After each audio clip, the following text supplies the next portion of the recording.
The room was silent except for the steady beeping of machines. I stood there, frozen, staring at the lifeless body of my little sister, Karmity. She was only 4 years old. Her tiny frame looked even smaller in the massive hospital bed, surrounded by tubes and wires. The smell of antiseptic filled my nose, but it couldn't mask the sickly sweet odor of decaying teeth. I couldn't believe this was happening. Just a few days ago, Karmity had been running around the house, her giggles filling the air.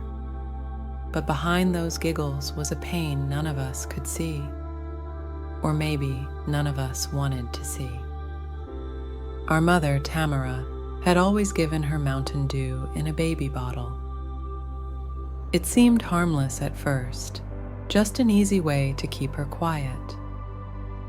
But now it was clear that the bright green soda was a poison that had slowly killed her. It all started to make sense as the doctors explained her condition. Diabetic ketoacidosis, they called it, a complication of diabetes that can be deadly if untreated. And Karmity's diabetes had never been treated. It had never even been diagnosed. The sugary drink had rotted her teeth and ravaged her body, leaving her in a state of constant suffering.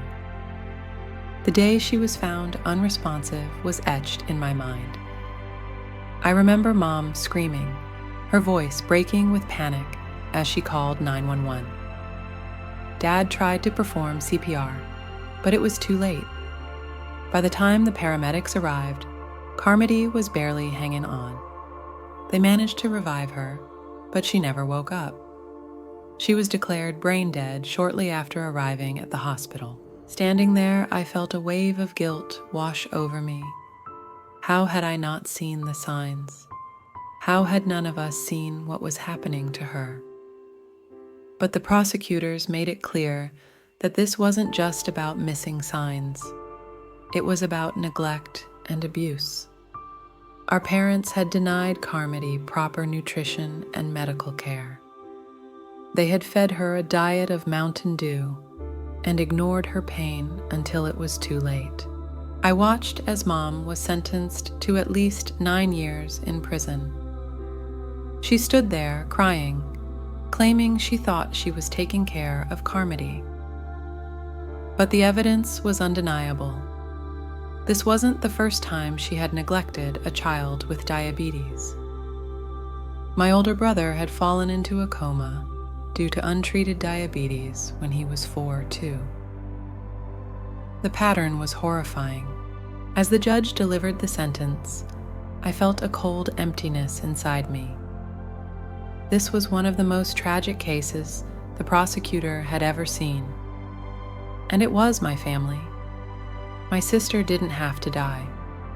Her death could have been prevented with proper care and attention.